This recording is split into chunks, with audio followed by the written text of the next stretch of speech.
Ok, bonjour à tous et à toutes. On est pour le deuxième épisode avec Coco encore une fois. On va débriefer ce soir le 15e titre du PSG sur la Coupe de France. En plus, Coco, tu étais au stade, donc tu vas pouvoir nous donner tes insights de tout ce que tu as pu voir Yes. là-bas, tout ce qui s'est passé. Yes. Merci à tous en tout cas pour les retours pour la première vidéo, le premier audio aussi. Juste ce que je voulais vous dire, je voulais le dire dès le début, allez liker, vous abonner, commenter un maximum, c'est hyper important pour nous, pour le référencement déjà des épisodes et pour la potentielle suite de ce projet. On y tient beaucoup, voilà. Donc l'objectif c'est ça, mettez des pouces, des étoiles partout sur les podcasts, les vidéos YouTube, partagez un max. Faut envoyer, c'est comme ça que ça pourra continuer. Donc voilà, merci beaucoup. On va parler direct du cœur du poulet du PSG contre Lyon sur cette finale de Coupe de France. On va commencer tout de suite par un gros problème qui s'est passé et qui est passé partout, que vous avez pu voir. C'est les problèmes qu'il y a eu en avant-match. Déjà, Coco, toi, comment ça s'est passé? Tu étais là-bas, qu'est-ce que tu as pu voir ou ressentir? Ouais. Déjà, bonjour à tous. Ouais, j'étais sur l'île, donc j'étais pas dans le convoi, mais on a des relations avec certaines personnes qui étaient présentes sur le moment. L'ambiance aux abords du stade, je peux pas dire qu'elle était très enfantine.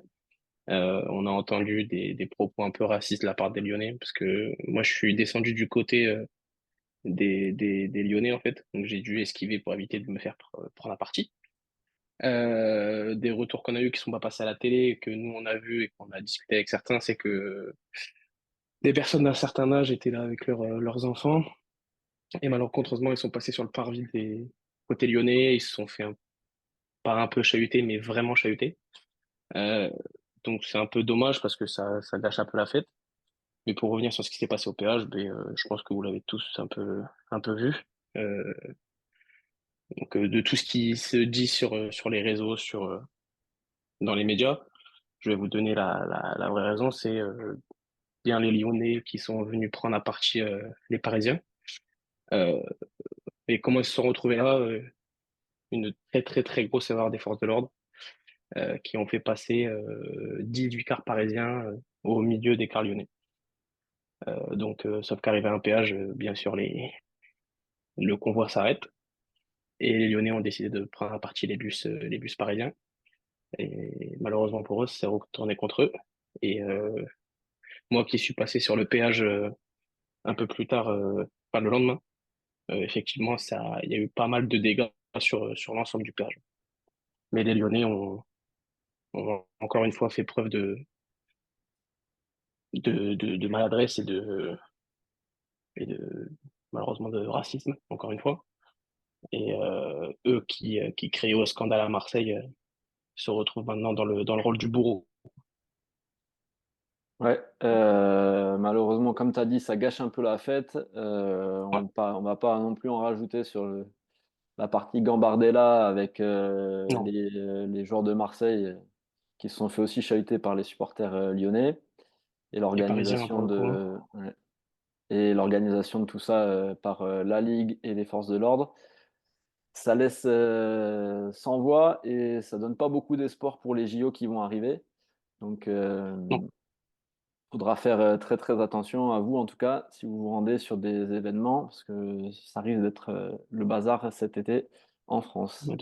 De toute façon, on sait très bien l'incapacité des forces de l'ordre à gérer des déplacements sportifs. Toi comme moi, John, on a fait pas mal de déplacements, que ce soit en France ou en Europe.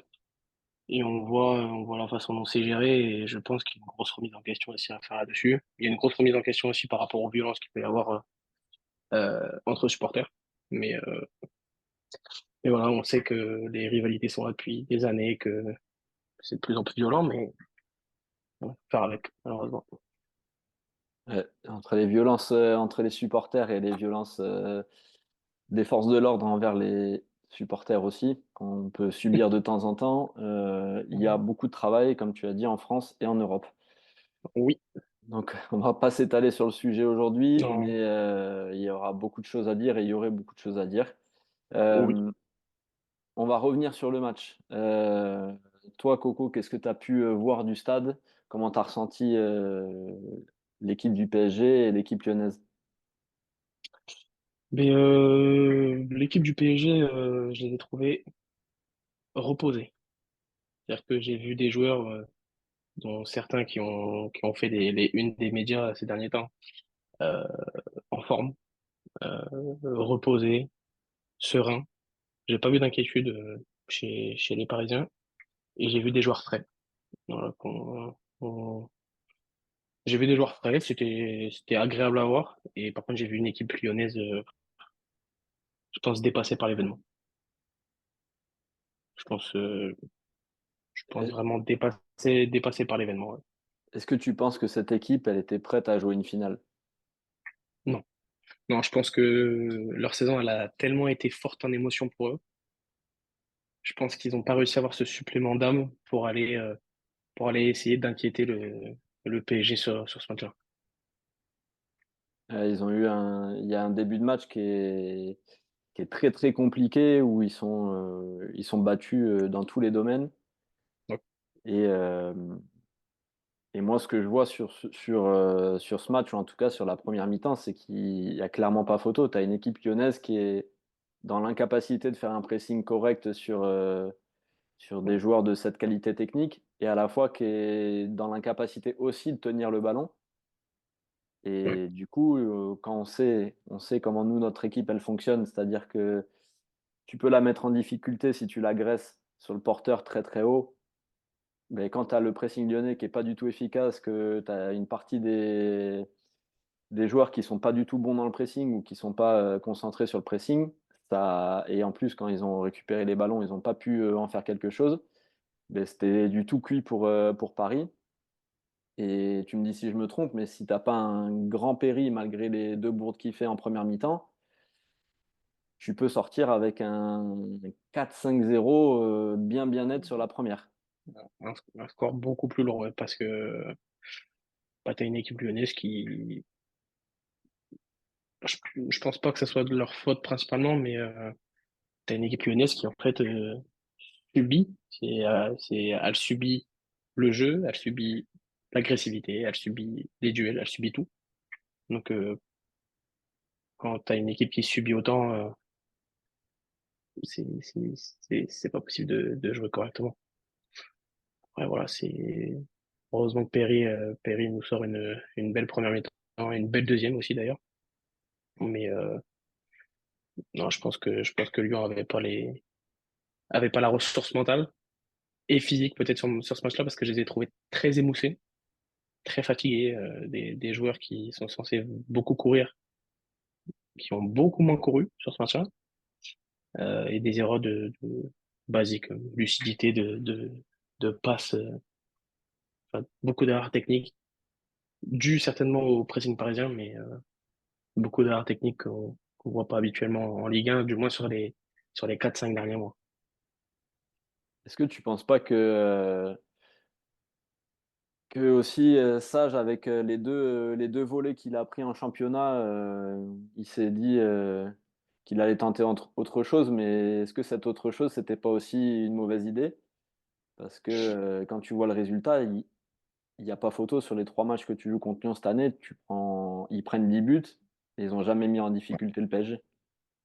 Bah, après le premier match de l'année, quand on leur met 4-1 là-bas, euh, bon, ils sont dans le dur, donc on va dire le résultat est plutôt très logique. Sur le match au Parc des Princes, bah, quand tu prends 3 buts en un quart d'heure, ton match est plié. Mais par rapport à ce qu'il a proposé au Parc des Princes, j'ai trouvé une équipe beaucoup plus différente. C'est-à-dire que là, il arrive en finale et en fait, son seul but, c'est être bloc bas et d'attendre. En fait, je pense qu'il a beaucoup regardé la double confrontation contre Dortmund en demi-finale, où Dortmund en fait fait bloc bas et attend. Mais je pense que c'est pas du tout leur jeu. Et je pense que le fait de les avoir fait jouer comme ça leur a pas rendu service, je pense. Ah ouais, je pense qu'il a tenté complètement autre chose, mais est-ce qu'il s'est pas trompé dans les joueurs qu'il a alignés par rapport à la tactique qu'il attendait? Parce que quand tu pars avec des joueurs qui sont pas des harceleurs comme, Cherki, ou autres Est-ce que tu n'aurais pas dû mettre des joueurs plus défensifs, un peu plus combatifs? Parce qu'on ne peut pas dire non plus qu'au milieu de terrain, Matic, ça soit quelqu'un qui va faire 20 bornes. Cacré, est-ce qu'il a le physique pour aller harceler tout seul trois milieux de terrain parisiens? Et tu as deux gars qui font pas un travail défensif exceptionnel non plus. Donc, est-ce que c'est pas une équipe plutôt qui est dans le profil du PSG, qui aimerait porter la balle, mais contre Paris, c'est pas, tu sais que tu vas pas l'avoir ce ballon. Bah, là, de toute façon, je pense il y a certains joueurs qui ont été titulaires qui n'auraient pas dû l'être, je pense, dans cette équipe lyonnaise, en tout cas. En fait, je pense déjà à Corentin Tolisso. Corentin Tolisso qui fait un match très, très, très, très, très compliqué. Bien loin d'un niveau qu'on a pu connaître il y a quelques années. Euh, et je pense que tu avais d'autres qualités sur le banc pour mettre en difficulté pour mettre en difficulté le Paris Saint-Germain. Mais je pense qu'il a opté pour un peu plus peut-être de qualité technique euh, pour les derniers ballons, c'est-à-dire la passe. Je pense que Cherki en fait était là pour ça. Était là en situation de récupération de mettre la passe à Alexandre Lacazette ou quelque chose comme ça. Et malheureusement ça n'a pas marché parce que on avait un Fabien Ruiz des grands soirs. Même si je suis pas le plus grand partisan de ce joueur. Tu le sais bien, je suis pas vraiment partisan de ce joueur. Mais il faut admettre que sur cette finale, c'est certainement l'homme du match sur cette finale. Et on a retrouvé un Warren Zaïre-Emery beaucoup plus incisif et reposé, encore une fois. Ah, c'est Donc vrai quant à que ces trois, quant à ces joueurs-là à ce niveau-là, je pense que c'est compliqué d'aller chercher quoi que ce soit. ouais, c'est sûr. Ouais, c'est clair que Fabien Ruiz, on est d'accord, on n'est pas les plus grands fans. Ouais. Mais sur la première mi-temps, il est quand même, mais comme le reste de l'équipe, mais lui, il est quand même super, super en vue et il fait une très belle finale. Est-ce que ce sera assez pour l'année prochaine? On verra, on en parlera peut-être un peu après. Mais comme tu as dit, des joueurs un peu plus reposés. Encore un Vitinha au-dessus du lot, hein, même si ses collègues à côté ils sont bons. Mais tu as quand même une grosse équipe. Si on parle un peu plus du PSG, on s'arrête un peu sur Lyon. Quand tu regardes la feuille de stats à la fin, c'est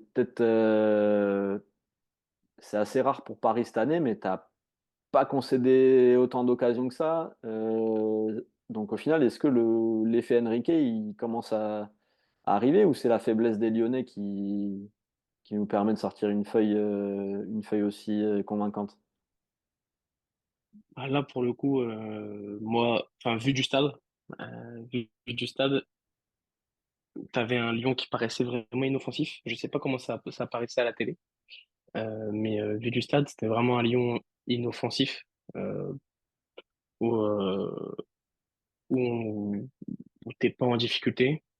Bon, tu te fais quelques frayeurs sur la fin du match, mais où Hakimi fait un sauvetage défensif vital, je pense, à ce moment-là.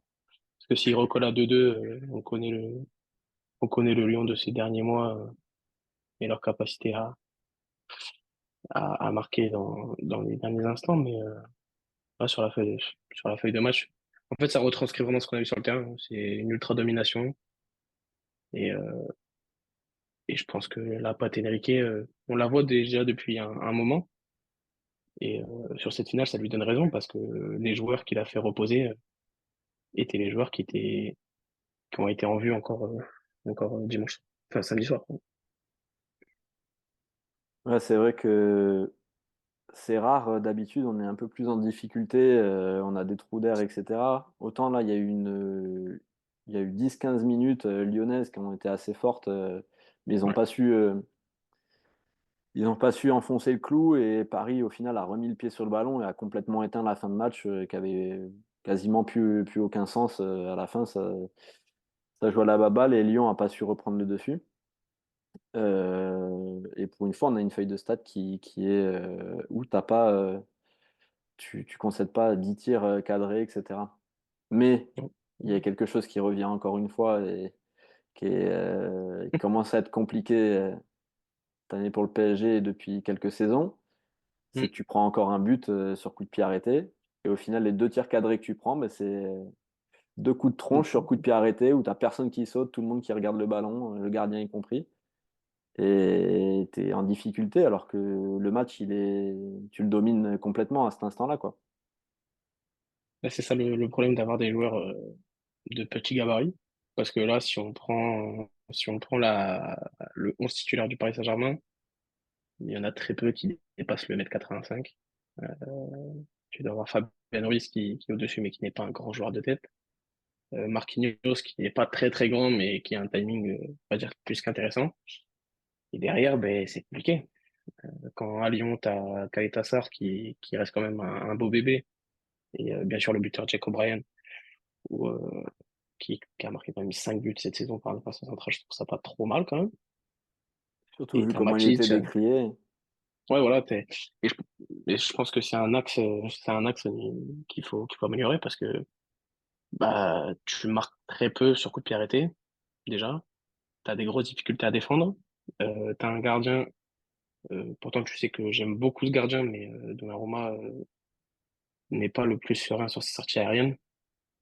Et pour un gardien de presque 2 mètres, c'est pas normal. Il devrait être beaucoup plus présent, beaucoup plus rassurant sur cet aspect-là. Malheureusement, je pense que c'est un axe à travailler comme son jeu au pied, mais on va dire que je lui pardonne pour ses nombreuses parades qui nous donne encore. Ouais, moi, après, ce qui m'inquiète grandement, c'est que t'as beau pas faire 2 mètres, à un moment, dans les duels, faut être présent. Et quand tu vois les coups de pied arrêtés de Lyon, tu te dis, bah, tu le sais que tu vas le prendre, quoi. De la télé, tu regardes le truc, moi, j'étais assis dans le canapé, tu sais que le coup de tronche, il va arriver, quoi. Et puis, tu sais que tout le monde va te passer devant et les Nuno Mendes, ils ont la tête, ils regardent les étoiles. À un moment, moi, je fais pas 1m85 mais il faut aller au mastic quand même. À un moment, Ah, ouais, tu joues une finale. je pense que c'est une question d'intensité aussi. Je pense qu'ils sont très, ils attendent. Ils attendent, ils sont en zone, il faut pas de marquage individuel. Ils attendent. Forcément, tu vas prendre des buts, mais je pense il va falloir commencer à recruter des mecs de gabarit parce que bah, ça va être compliqué sinon dans les gros matchs, dans les matchs couperets, ça va être compliqué. Ouais, c'est quand tu vois des clubs qui misent beaucoup là-dessus, nous on peut pas dire qu'on a fait une grosse saison sur coup de pied arrêté, autant offensif que défensif. Cette année c'est assez catastrophique. Ouais. Donc faudra commencer à regarder ça aussi de Luis Enrique l'année prochaine, parce que entre les corners à deux toute l'année qui n'ont rien donné et les coups de pied arrêtés défensifs, ça fait peur. Mais bon.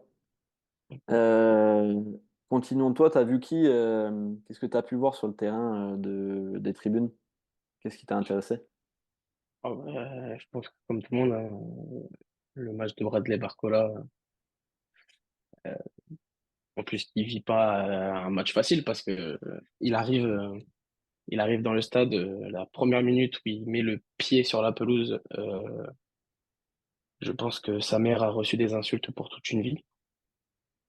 Donc, je trouve, voilà, c'est le jeu, hein, c'est le foot, hein. C'est le foot, mais encore une fois, il fait un match plus qu'intéressant. Il amène la percussion, après il y a un peu de déchet, mais c'est ça sur des joueurs qui proposent beaucoup.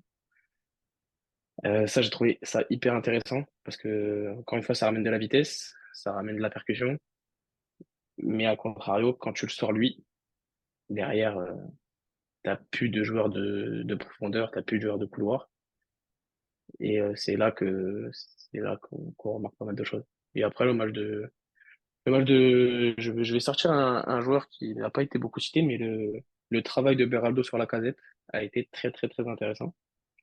Je pense que le match contre le Barça et Lewandowski, où il se fait, au Parc des Princes, où il se fait manger de la tête aux pieds, je pense que ça lui a servi, ça lui a mis un petit coup derrière la tête. Et là, j'ai trouvé le travail sur Alexandre Lacazette très, très intéressant.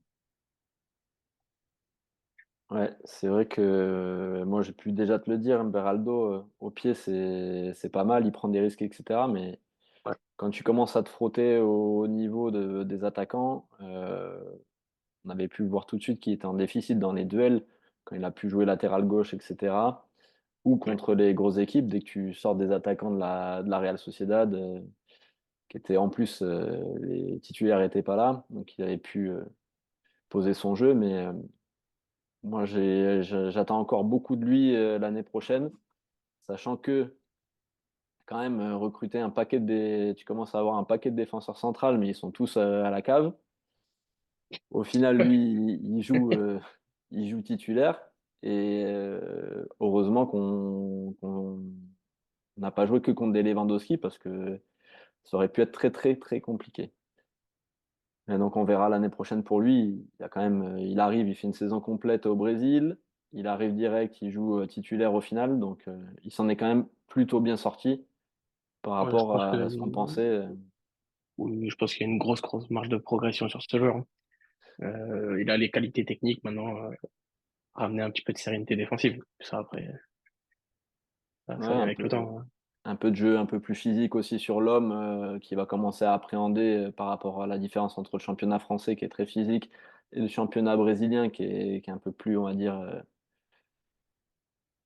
un peu plus Joga spectacle. bonito. Voilà, je Joga veux pas être bonito. péjoratif, mais ouais, c'est un gars qui a peut-être un petit potentiel, mais il faudra voir, sur le long terme. Je Ouais. pense qu'il faut pas se précipiter avec lui. Et puis comme on a dit, si tu as des gars qui sortent de la cave à un moment, il y en a peut-être qui vont reprendre, leur place. Hem, Sinon, il y a quelqu'un dont on n'a pas parlé apparemment, on a le meilleur joueur du monde dans notre équipe, mais tu l'as vu toi du stade? Parce que j'ai vu un croqueur de ballon moi, un gars Tu, qui prend tu, le ballon, qui frappe, mais j'ai pas vu tu grand-chose. sais, tu sais l'avis que j'ai sur l'homme qui est Kylian Mbappé. Euh, Malheureusement, encore une fois, je le trouve. Alors, pour sa décharge, je l'ai trouvé plus actif que ce qu'on a pu voir contre la double confrontation contre Dortmund. En même temps, c'était difficile de faire pire, Compliqué. mais je l'ai trouvé, alors certes, très peu en vue, très peu, très peu. Je trouve que O'Brien l'a très bien cadré. Il a été très peu dangereux sur le fait. Malheureusement, c'est un peu à l'image de ces derniers mois. Il propose pas grand-chose dans le jeu et c'est bien dommage parce que je pense qu'il a beaucoup plus à apporter. Mais comme je le dis souvent, j'ai rarement vu un meilleur joueur du monde faire autant de matchs fantomatiques. Ce qui est complètement contradictoire parce qu'il sort une feuille de stats cette année qui est quand même monstrueuse, mais dans le jeu, il est invisible. Tu as vraiment un Exactement. gars qui était là pour mettre des pions, comparé aux autres années où il apportait un peu plus, où il jouait un peu plus sur sa vitesse. Cette année, je sais pas si je l'ai vu faire la différence, plus de 5-6 fois, sur un duel, en vitesse. Est-ce qu'il a utilisé ses qualités? Est-ce qu'il se prend pour un joueur qu'il n'est pas? Avec ses décrochages, avec ses, «Je prends le ballon et je te la mets au deuxième poteau». Enfin là, moi, je peux pas dire que c'est un très, très bon joueur, mais un meilleur joueur du monde, il doit apporter quelque chose dans le jeu à ton équipe. Là, il est Ah oui. fantomatique. Au final, il attire tous les ballons parce que c'est Kylian Mbappé, parce que c'est le meilleur joueur du monde. Est-ce que des fois, tu déjoues pas en voulant lui filer la gonfle parce que c'est lui? Mais lui, par Il contre, y a il de te la ça. rend pas pour jouer le jeu. Et il y a de ça, hein. Il y a de ça, il y a certaines phases où tu déjoues parce que tu te dis, si je lui mets, il peut faire la différence. Ce qui est vrai, au final. Euh, mais après, on va me parler de l'environnement qu'il y a autour du PSG. Je suis désolé, sur les dernières performances qu'il a aussi en équipe de France, ça reste des performances très compliquées. Euh, je prends pas sa performance où il marque du milieu de terrain parce qu'en face, c'est une équipe qui est pas comparable au niveau international. Mais on va dire que je vais pas dire que j'en attends beaucoup de lui à l'Euro, mais un peu quand même, qui, qui me qui me prouve que, enfin qui me prouve à moi. il en a rien à faire de moi. Et qui prouve aux gens qui regardent le foot que, effectivement, c'est le meilleur joueur du monde, apparemment. Mais la feuille de stats est phénoménale. Ça, on peut pas lui retirer. Ça reste ça reste quelqu'un de très intéressant sur en termes statistiques, pardon. Mais on en attend plus de lui. Clairement. Et Dû aux puis, décla- Dû aux déclarations, tu dois faire plus que ça. clairement, mais des fois, je me demande si, tu vois, il fait 6 derniers mois. Je sais pas si tu peux me contredire, si tu penses pas, si t'es pas d'accord, mais je pense que il fait 6 derniers mois, mais t'as 60-70% des matchs. Il est déjà, il y en a beaucoup où il joue pas, où il joue peu, et le reste, il est invisible. Et on dirait que depuis qu'il a fait sa déclat là en équipe de France, est-ce que tu vois un joueur perturbé? Bah ouais, ouais, ouais, finalement oui. Parce que tu claques un triplé avant, donc t'as gonflé le melon, mais Ça. derrière, il n'y a eu plus rien, hein. C'était une catastrophe. Après, je pense au-delà de 6 mois, euh, pour le coup, pour avoir fait pas mal de déplacements en Ligue des Champions, je me suis déplacé à Newcastle, là où on déjoue complètement. Et en fait, je me rends compte que sur tous les matchs un peu importants cette année du Paris Saint-Germain, il est absent. Un C'est-à-dire fantôme. que match aller contre Dortmund, contre Newcastle, invisible. Euh, le match aller contre Milan à domicile au Parc, il est bon. Match retour, mauvais. Sur la double confrontation contre Dortmund, il est mauvais. Le match aller contre la Real Sociedad, il est mauvais. Match retour, il a décidé de jouer, il est bon. Mais après, derrière, en fait, c'est comme ça, c'est un dent de scie. Mais La double c'est confrontation contre le Barça, en fait, j'ai jamais vu un soi-disant meilleur joueur du monde faire autant de performances moyennes. et c'est surtout qu'on on t'a vendu le steak un peu contre le Barça, où au retour, tout le monde l'a encensé. Il a pris des 8 sur 10 sur certains médias. Mhm. Franchement, pour être dans le stade ce jour-là, il met un péno, et le deuxième but, il rate un face-à-face qu'il n'aurait pas raté il y a un an. Et Ouais, derrière, elle lui revient dans les pieds et il la pousse au fond. Mais il va faire des photos devant les supporters, donc il est sur la couverture. Mais à un moment, c'est devenu plus un personnage médiatique qu'un joueur de foot. Enfin, c'est la com, on dirait qu'il sait tout ce qui va, tout est prémédité, tout est écrit en fait. Donc ça, il y a plus rien quoi, tu vois. Il y a plus de place au foot avec lui en fait. de toute façon, il y a que les personnes qui connaissent pas le football, qui pensent que c'est pas calculé. Tout ce qu'il fait est calculé au millimètre. Il le sait très bien, on le sait tous. Il a perdu du naturel, de la spontanéité. Et en fait, il a perdu tout ça, que ce soit en dehors du terrain et sur le terrain. Mais quand tu vois que samedi soir c'était la dernière de l'élu, on lui a fait faire 3 sauts avec le groupe. Mm. Il part comme ça là par la petite porte. Il a gagné une Coupe de France. Il a tout essayé pour planter son but et pour aller. Je sais pas, il avait peut-être un t-shirt en dessous avec marqué je sais, un truc qu'il pense pas, juste pour se mettre encore sur la couverture et faire croire aux supporters qu'il leur accordait de l'importance.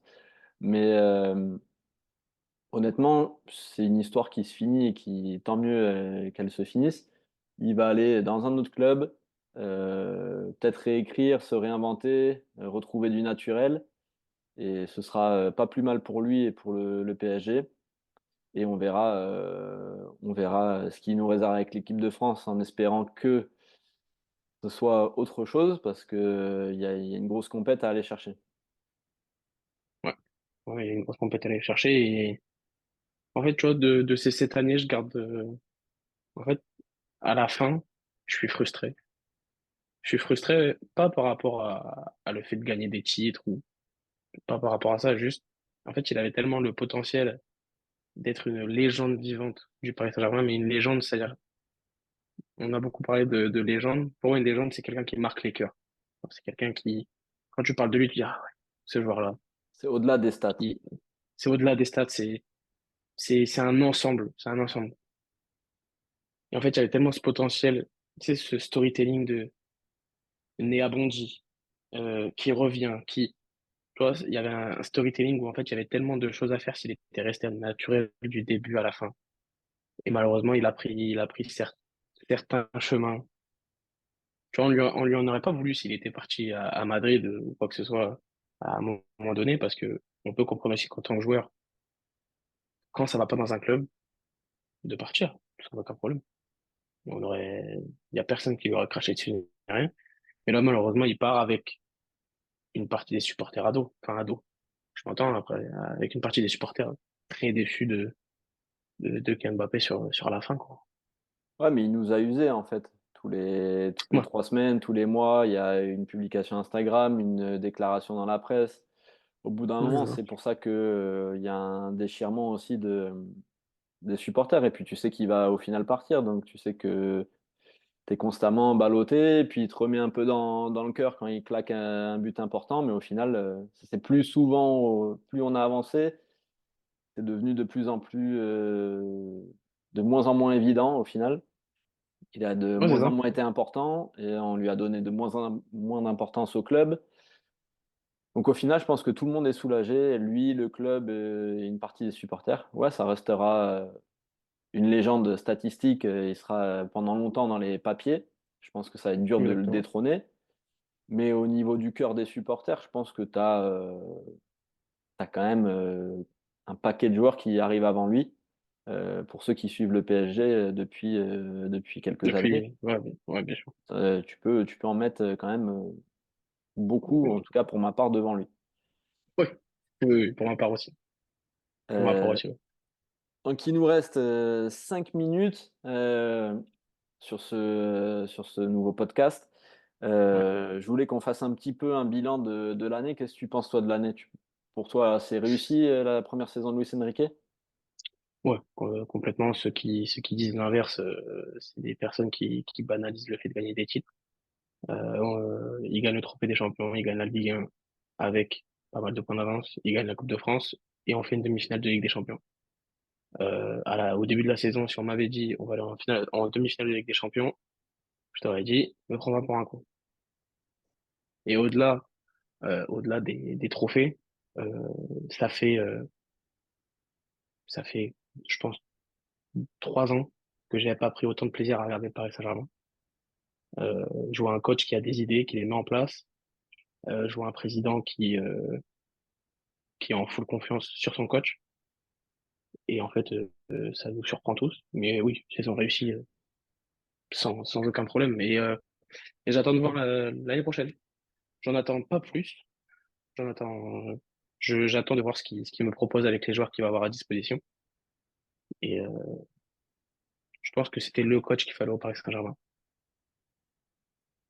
Ouais, et puis comme tu dis, ouais, on peut être frustré de ne pas passer contre Dortmund. Mais Ouais, sur les deux matchs, si tu mets pas, il y a beau avoir des poteaux, mais si tu les mets pas, c'est que tu dois pas y aller. À un moment, les grandes équipes, tu regardes le Real, ils ont une action, il y a un but. oui, oui, Ils n'ont pas le oui, oui. temps. Tu peux pas mettre 6 poteaux et penser que tu vas aller en finale. Donc ouais, tu joues Dortmund, tu avais la place, tu avais une équipe de ton niveau, mais tu l'as pas fait. Et par contre, si on avait dit à tout le monde, ouais, vous allez être en demi-finale de Ligue des Champions cette année. Tu peux regarder tous les débats, toutes les presses. Jamais, c'est écrit. Tout le monde attendait, tout le monde parlait déjà d'un échec rapide, potentiel, qui remettrait pas Luis Enrique en cause. Mais ça parlait pas de demi-finale de Ligue des Champions. Donc ouais, la Ouais, saison, elle est réussie sur le plan statistique. Oui, dans la tête et dans les cœurs, tu te dis peut-être c'était l'année, en plus c'était la dernière de l'élu, il pouvait retourner le Real en finale.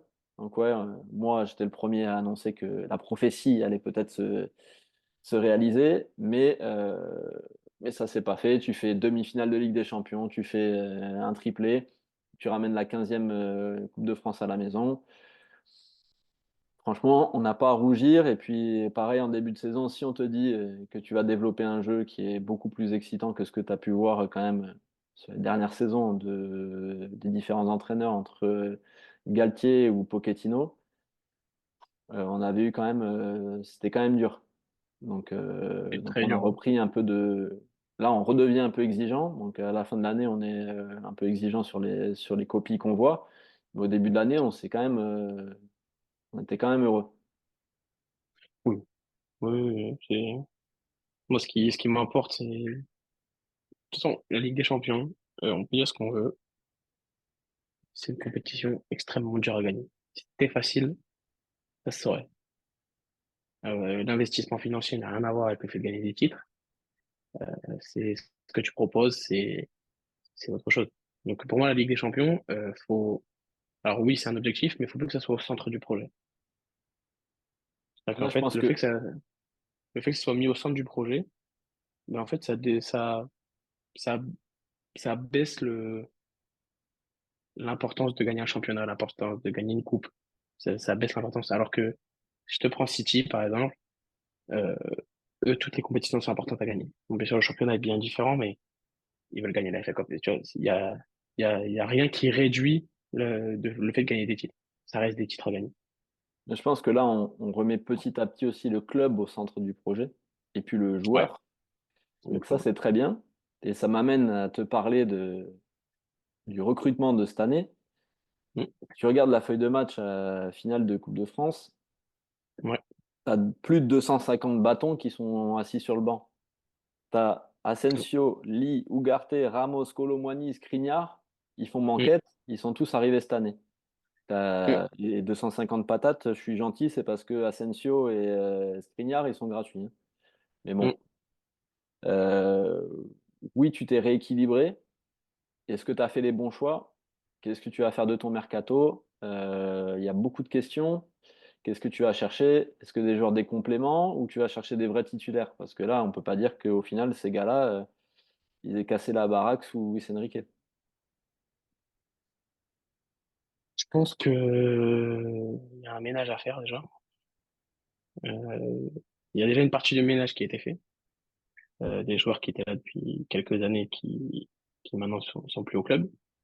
Moi, j'ai une certaine confiance sur certains joueurs, c'est-à-dire que Kolo Muani, même sa saison, on va pas se mentir, est catastrophique sur sur l'aspect tactique, technique, tout ce qu'on veut, c'est assez mauvais.